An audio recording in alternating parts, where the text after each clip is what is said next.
Hi friends, welcome back to Saileela త్రిపులైట్ vlogs and tips. ఈరోజు అయితే మనము ఆలూ బేషన్ ఎలా తయారు చేసుకోవాలో చూద్దాం పదండి. ముందుగా ప్యాన్లో ఆయిల్ వేసి అందులో జీలకర్ర, ఆవాలు వేయాలి. తర్వాత ఒక చిన్న సైజు ఉల్లిగడ్డ, అందులోనే కొంచెం పసుపు వేసి కలుపుకోవాలి. కొద్దిగా మగ్గించాలి. ఈ విధంగా మగ్గిన తర్వాత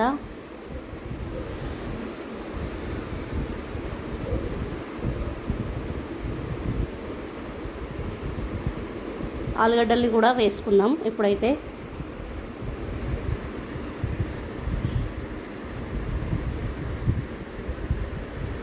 ఈ విధంగా ఆలుగడ్డలు వేసుకున్న తర్వాత బాగా కలుపుకోవాలి.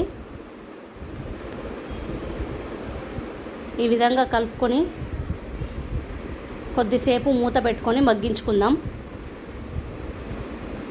మళ్ళీ మూత తీసి చూసుకుంటే అడుగంటకుండా బాగా కలుపుకోవాలి. అప్పుడప్పుడు తీసి మూత తీసి చూస్తూ ఉండాలి. ఇప్పుడు కారం, దీనికి సరిపడా కారం అయితే మేము వేస్తున్నాం. కారం వేసి బాగా కలుపుకుందాం.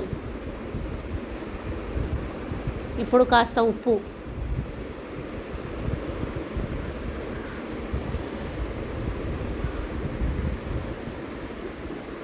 కూడా వేసుకొని కలుపుకుందాం. ఈ విధంగా కలుపుకొని ఇప్పుడైతే దీనికి సరిపడా శనగపిండిని కూడా వేసుకుంటున్నాం.